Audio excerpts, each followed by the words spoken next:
Benaouf Ait Taleb was born in Morocco but grew up in Amsterdam-West. His parents were hard-working immigrants who came seeking a better life. But while his family dreamed of peace, young Benaouf was drawn to the street life he saw around him. Fast money, expensive cars, and respect through fear. In Amsterdam's western suburbs, the line between survival and crime was thin. Many young men turned to illegal jobs just to feel powerful. Benaouf began as a small errand boy for street gangs, running messages and watching cars. By his teenage years, he was already involved in drug deals. Small quantities at first. He was quiet, sharp, and never attracted attention. His ability to think ahead made older criminals trust him quickly. Benaouf didn't stay under anyone's control for long. By his mid-20s, he started leading his own small group. They were loyal, mostly childhood friends who saw him as a leader who understood the streets. Through contacts in Antwerp and Spain, Benaouf's crew began importing cocaine. The profits were massive. He became rich fast, driving luxury cars, wearing designer clothes, and buying safe houses across Amsterdam. Around this time, the media started using the term Mocro Mafia, referring to Moroccan-Dutch gangs like Benaouf's. They controlled cocaine routes, bars, and underground money transfers across Europe. But success brought enemies. Another young gangster, Gwinnett Martha, was rising fast too. Both men wanted to control Amsterdam's drug market. Their friendship quickly turned into a silent war. The first attack came in 2012, when one of Benaouf's close allies, Najeb Boubou, was shot dead in Antwerp. Everyone knew it was revenge, and that the war had begun. Not long after, gunmen stormed a cafe in Amsterdam aiming for Benaouf. He barely escaped with his life. That night changed everything.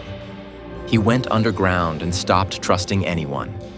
Benaouf struck back hard.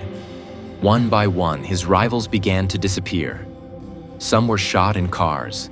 Others were killed in daylight. The streets of Amsterdam turned into a battlefield. The Dutch police were shocked by the speed and brutality of the killings. They began closely monitoring every known associate of Benaouf. His phones were tapped, his cars tracked, his money watched. Despite the danger, Benaouf continued living like a king. He threw parties in exclusive clubs, traveled to Dubai, and stayed in five-star hotels. He believed fear would protect him more than friends. The more power he gained, the more betrayal surrounded him. Some of his closest men began passing information to the police or to rival gangs. The underworld was eating itself. By 2013, multiple gangs wanted Benaouf dead. He could no longer walk freely in Amsterdam. He moved from safe house to safe house, living in constant paranoia. Former enemies like Gwinnett Martha and other smaller gang leaders temporarily united.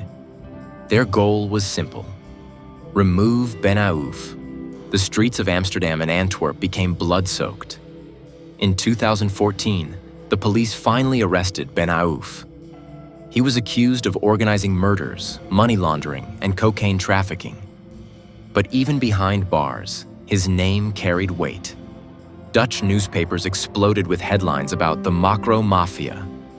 Benaouf's name was everywhere. He had become a symbol of the chaos shaking the Netherlands underworld. From prison, Benaouf continued to give orders through coded messages and loyal visitors. Murders were still being committed outside. His influence had not died. In 2014, Gwinnett Martha was shot dead in Amsterdam. Many suspected it was retaliation ordered by Benaouf's side. The killing escalated the gang war even more. The murder sparked revenge killings across the Netherlands. Cars were blown up, men were ambushed in daylight, and innocent people were caught in crossfire. The Dutch media gave the ongoing violence a new name: De Mocro Oorlog, the Mocro War. It became one of the bloodiest criminal conflicts in Dutch history. People in Amsterdam-West began to live in fear. Even cafes and streets that once felt safe turned into danger zones. Police patrolled constantly, but they couldn't stop the killings. Inside prison, Benaouf spent much of his time reading and writing letters. He spoke rarely, and only to a few trusted friends. He began to realize that the war he started had grown beyond his control. Some of his allies began working with law enforcement for protection.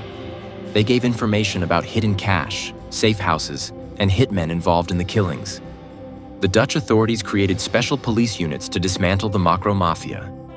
Every name, number, and contact linked to Benaouf was investigated. Due to threats against his life, Benaouf was moved to a high-security facility. He was isolated, no phone, no visits, and strict surveillance 24 hours a day. Alone in his cell, Benaouf began reflecting on the lives lost, friends, rivals, even family. He started to question if all the bloodshed was worth the wealth and fame. Mothers, wives, and children of victims began speaking out on TV. They demanded justice for their loved ones. The public pressure on the justice system grew stronger. Gradually, police started dismantling Benaouf's network. Key members were arrested in Spain, Belgium, and Morocco. The once powerful group began to collapse. As Benaouf's influence weakened, new faces entered the underworld. Young, reckless, and hungry for control, they continued the violence he had started. Benaouf accepted his new reality. No more luxury, no fast cars, no freedom.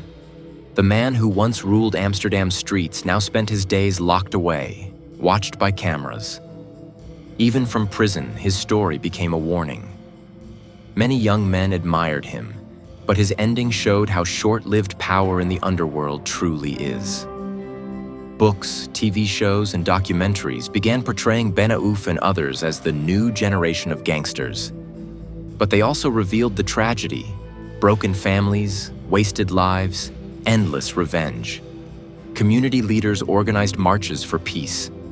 They spoke the names of those killed during the Mocro War, victims of greed, betrayal, and pride. In rare interviews, people who knew Benaouf said he regretted many things, but he never admitted guilt. Silence became his only defense. Even years later, killings connected to the Mocro War still occur. Old debts and secrets continue haunting the streets of Amsterdam and Antwerp. Police and schools use his story to warn youth about gang life. That power built on blood always ends in chains or graves. Behind the headlines, Benaouf was a man, intelligent, ambitious, and once full of potential.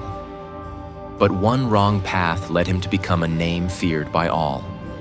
His story became a mirror for every young man tempted by fast money. Power may bring fame, but it also brings betrayal, prison, and death. Though Benaouf's empire collapsed, the underworld he helped shape still exists. His legacy remains both terrifying and tragic. A reminder that the streets never forget those who started their wars.